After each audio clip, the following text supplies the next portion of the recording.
तो कैसी है मेरी भारत की जनता। आई होप तुम सभी बहुत ही बढ़िया होगा। एंड आज की वीडियो का अंदर वापस से लेकर आ चुके हैं आप लोगों के लिए एक एनिमेटेड मूवी जिसका नाम है योर नेम, जो डायरेक्ट किया गया है माको शिंताई के द्वारा, जिसने भैया बहुत सारी मूवी को डायरेक्ट और लिखा है।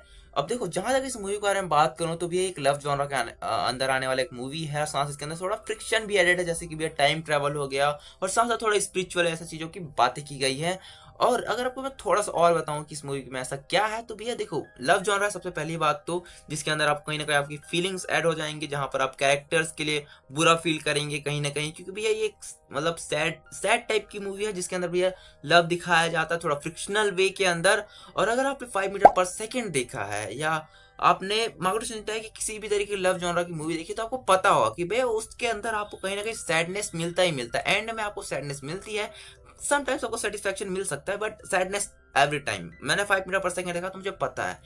तो स्टार्ट करते हैं आज की अपनी इस वीडियो को। तो जहां तक अगर मैं आपको इसकी कहानी के बारे में बताऊं, जहां पर भैया हमें यहाँ पर एक लड़की दिखाई जाती है, इसका नाम है सुहा, जो भैया रहना चाहती है टोक्यो के अंदर, क्योंकि वो रहती है गांव के अंदर जहाँ पे ज्यादा कुछ होता नहीं है। इसीलिए उसका भैया हमेशा सपना रहता है कि वो शहरी इलाके में रहेगी, जैसे कि टोक्यो के अंदर। वहीं पर हमारा एक और मेन कैरेक्टर का नाम है ताकी ताचिबाना।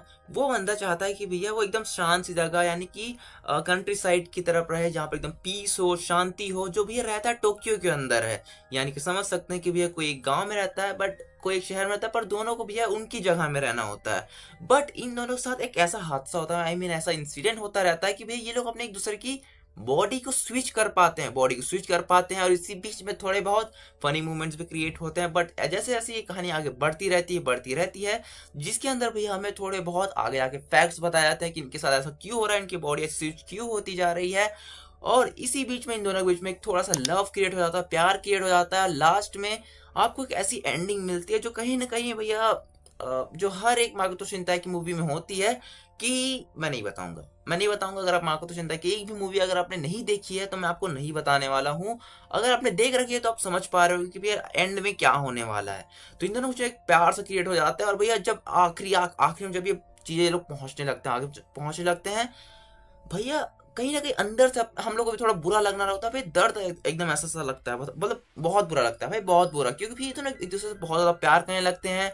और इनका टाइम ट्रेवल कुछ इस प्रकार का होता है कि भैया एज डिफरेंस एक तरीके से होता है कि, और मैं कुछ ज्यादा आपको स्पॉइल नहीं करने वाला, क्योंकि मेरे को लग रहा है मैं बहुत कुछ बोलने वाला हूँ, तो मैं नहीं बताऊंगा। बट इतना समझ लो भैया, ये बहुत अच्छी मूवी है, क्योंकि भैया इसके अगर मैं आपको कुछ फैक्ट्स बताऊं, तो जैसे कि इसकी बॉक्स ऑफिस थी भैया, तो इसने अपनी रिलीज टाइम के अंदर ही भैया बहुत सबसे ज्यादा पैसे कमाने वाली मूवी थी ये। जब तक मागो शिंताई की एक और मूवी जिसका नाम है सुजुमे, वो नहीं आ गई थी भैया, वो ऑल टाइम सबसे जल्दी रिलीज टाइम के अंदर बॉक्स ऑफिस पैसा कमाने वाली मूवी थी ये। और ऑल टाइम में भैया अब भी ये सबसे ज्यादा पैसा कमाने वाली मूवी है।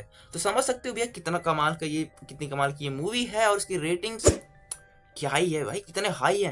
तुम्हें हर कोई बंदा, अगर तुमने भैया पूछा कि भैया एनिमे के अंदर मुझे कोई मूवी रिकमेंडेड करो, अगर वो बंदा देखा है, अगर तो वो बंदा बहुत सारी मूवीज अगर जानता है या देखता रहता है एनिमेटेड मूवीज, तो भैया वो बंदा तुम्हें ये रिकमेंडेड करेगा ही करेगा। तुम एक बार योर नेम देख लो, रोमांस जॉनर के अंदर सिर्फ फ्रिक्शन है।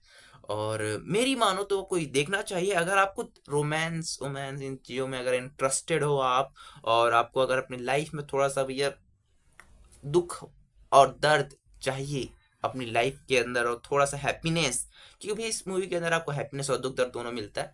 एंड फीलिंग्स भी बहुत ही ज़्यादा आपके अंदर जनरेट हो सकती हैं। अगर आप टीनेजर हैं तो आपके अंदर कुछ ज़्यादा ही फीलिंग जनरेट हो सकती है, क्योंकि आप लोग के अंदर कहीं ना कहीं आप लोग फीलिंग्स कंट्रोल नहीं कर पाते होंगे because of your age. But हम अडल्ट भैया उतना फर्क नहीं पड़ता लाइफ के अंदर।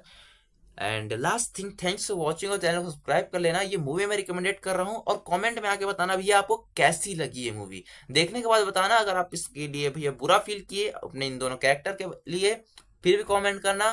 बुरा नहीं फील किया जो तो अजीब ही बात है, बट फिर भी कमेंट करना। Last thing, thanks for watching, bye bye.